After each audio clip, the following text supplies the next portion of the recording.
কল্পনা করুন এমন এক জনপদ যেখানে রাত নামলেও নারীদের নিরাপত্তা নিয়ে কোনো আতঙ্ক নেই, যেখানে ঘর বানানো থেকে খাবার উৎপাদন, পাহারা, শিক্ষা, এমনকি পুরো সমাজ পরিচালনার দায়িত্ব তাঁদের হাতেই।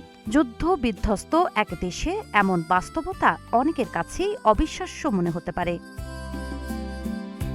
সিরিয়ার উত্তর পূর্বাঞ্চলের কামিশলি শহরের কাছে গড়ে ওঠা জিনওয়ার ঠিক এমনই একটি নারী নেতৃত্বাধীন গ্রাম। 2018 সালে প্রতিষ্ঠিত এই জনপদটি কুর্দি ভাষায় জিন অর্থাৎ নারী ও ওয়ার অর্থ ঘর বা স্থান শব্দের সমন্বয়ে নাম পেয়েছে, যার অর্থ নারীদের আবাস।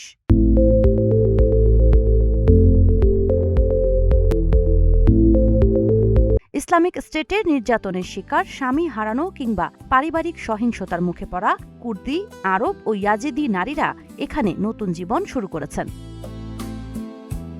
প্রায় 30টি মাটির ঘরে বসবাসকারী নারীরা নিজেরাই বাড়ি নির্মাণ করেছেন, গড়েছেন স্কুল, চাষ করছেন শাকসবজি ও ফল। এখানকার খাদ্যের বড় অংশ আসে নিজেদের উৎপাদন থেকে। গ্রাম পরিচালনা, নিরাপত্তা ও পাহারার দায়িত্ব তারা নিজেরাই পালন করেন। পুরুষরা কেবল অতিথি হিসেবে প্রবেশ করতে পারেন, এখানে তাদের স্থায়ীভাবে থাকা বা রাত কাটানোর অনুমতি নেই।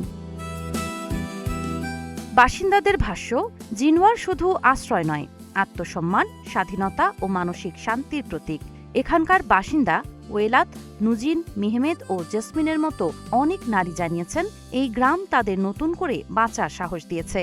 পাশাপাশি পাশের জারুদি গ্রাম ও নারী নাগরিক প্রতিরক্ষা কমিটির কর্মকাণ্ডও দেখায় যুদ্ধবিধ্বস্ত সিরিয়ায় নারীরা শুধু টিকে থাকছেন না, বরং নেতৃত্ব, স্বনির্ভরতা ও শান্তি প্রতিষ্ঠার এক অনন্য দৃষ্টান্ত গড়ে তুলেছেন।